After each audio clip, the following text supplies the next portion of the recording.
Fighting has escalated in Bakhmut as Russia has directed its troops there since last summer to take the town. But like so much else during a war, Russia faced fierce resistance from Ukrainian forces. The General Staff of the Armed Forces of Ukraine reported that Russia launched 28 airstrikes and 6 missile strikes targeting civilian infrastructure in Donetsk, Zaporizhzhia, and Kherson oblast on 20 February. Russian forces also launched 86 sorties of salvo rocket systems throughout the day. Ukrainian forces have reportedly blown up a bridge near the eastern town of Bakhmut, in a sign they may be planning to withdraw from the area, which would give Russia a significant symbolic boost ahead of the first anniversary of the war. The battle for control of Bakhmut began in June and has been one of the bloodiest battles of the war, with Russia concentrating large amounts of resources on capturing the city. The bridge that was blown up was reportedly located between Bakhmut and Konstantinivka.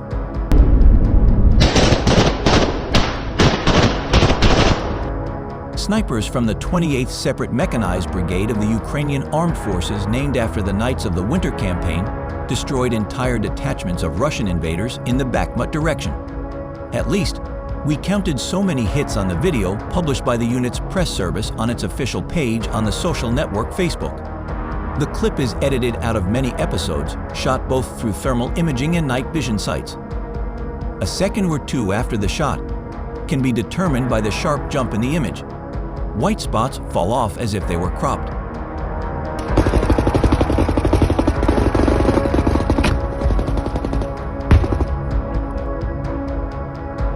The General Staff of the Ukrainian Armed Forces reported on 21 February that Russia had lost 144,440 troops in Ukraine since the start of the full-scale invasion, with an estimated 760 missing by 20 February.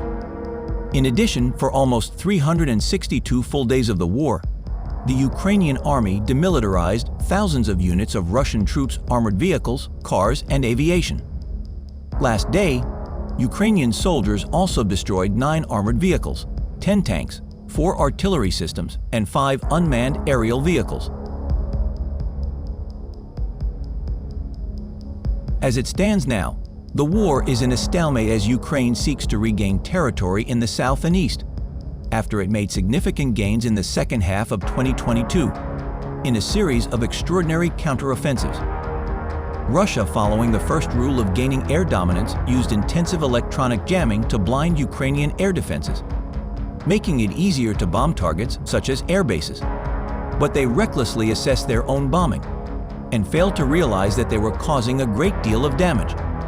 The Russian military was too hasty to send in ground troops before the airstrikes reached their destination. In order to launch a ground invasion, they had to stop the interference of electrical devices, because otherwise, they would prevent their own troops from communicating with each other. And at this time, Ukrainian troops were able to recover and reconstitute their anti-aircraft defenses.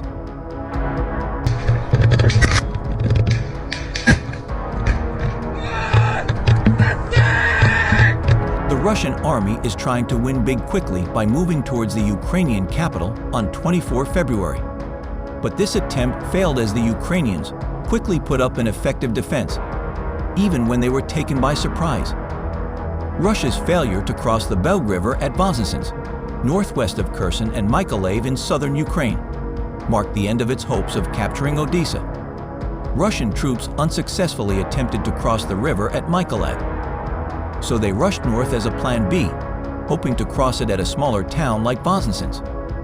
So this Russian strategy ended up backfiring as it stretched the Russian army and gave the Ukrainian forces more time to regroup between the two waves of attacks.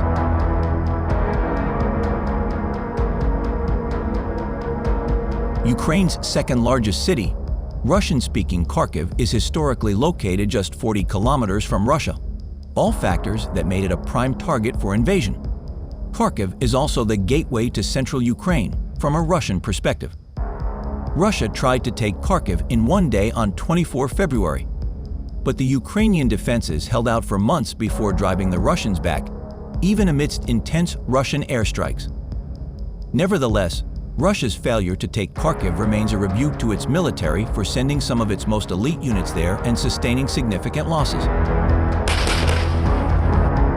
The most famous symbol of Ukraine's fierce resistance in this merciless battle, and one that will become iconic in history books, is the Azovstal steelworks, where Ukrainian troops continue their heroic resistance that shattered even as the rest of Mariupol had fallen.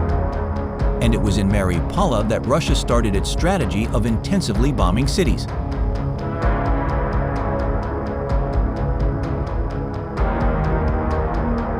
The Russian attack on Bakhmut was led by Wagner, a private Russian military group with a reputation for ruthlessness. Wagner's sponsor, Yevgeny Prigozhin, recruited thousands of Russian prisoners to reinforce troops in the fall, offering them freedom after 6 months if they fought in Ukraine. Ukraine's president, Volodymyr Zelensky, said in early February that his country was determined to contain Bakhmut, calling it the Bakhmut Fortress. However, according to the Washington Post, U.S. officials have tried to persuade him to prioritize preparing a counteroffensive to retake areas the U.S. deems more important. U.S. officials stressed that time was of the essence because the level of American support could not be guaranteed. Stoltenberg, who previously said Russia had shown its readiness to accept heavy casualties, said on Tuesday that allies should increase arms supplies to Ukraine because there are no signs that President Putin is preparing for peace. What we see is the opposite. He is preparing for more wars, for new attacks and new attacks,